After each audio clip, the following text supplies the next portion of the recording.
আসলে পিনাকি যে পোস্টটা দিছে, যেটা নিয়ে আপনি আসলে প্রশ্ন করলেন যে তারা যে তারেক রহমানের টানেলের বিষয়টা নিয়ে প্রধানমন্ত্রী, আসলে তারেক রহমানের বাসভবনের নিচে কিন্তু টানেল নির্মাণ হইতেছে না, হইতেছে প্রধানমন্ত্রীর বাসভবনের নিচে টানেল বাংকার। এটা কি আধুনিক বিশ্বের সাথে তাল মিলে এই সিদ্ধান্তটা নেওয়া হয়েছে সরকারের, এটা আমরা আসলে প্রশংসা করব। কিন্তু সেই যে আমরা যে একটা বিশ্রী ভাষায় বলি ল্যাংটা সুলেমান, বা যে সেই পিনাকি যে মাফলার প্যাচে ডিজিএফ এর মানে চায়ের দাওয়াত, সেই চায়ের দাওয়াতের ফোন পায়া পলাইছে ভারতের বর্ডার দিয়ে, মানে ও সে মানে একবার ভোরবেলা ফজরের পরপরই যেন পরে কেউ যেন না জানে নিশ্চুপে, সেই লোকের সাহসের কথা বলে তারেক রহমানের সাহস নিয়ে সেই লোক প্রশ্ন করে।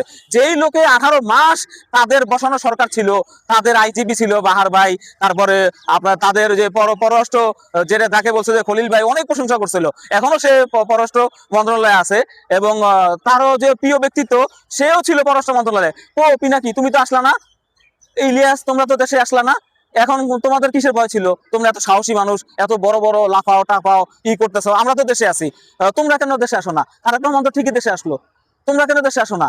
তারেক রহমানের সাহস নিয়ে প্রশ্ন করো, ওই প্রশ্ন করার আগে 10 বার ভাববা।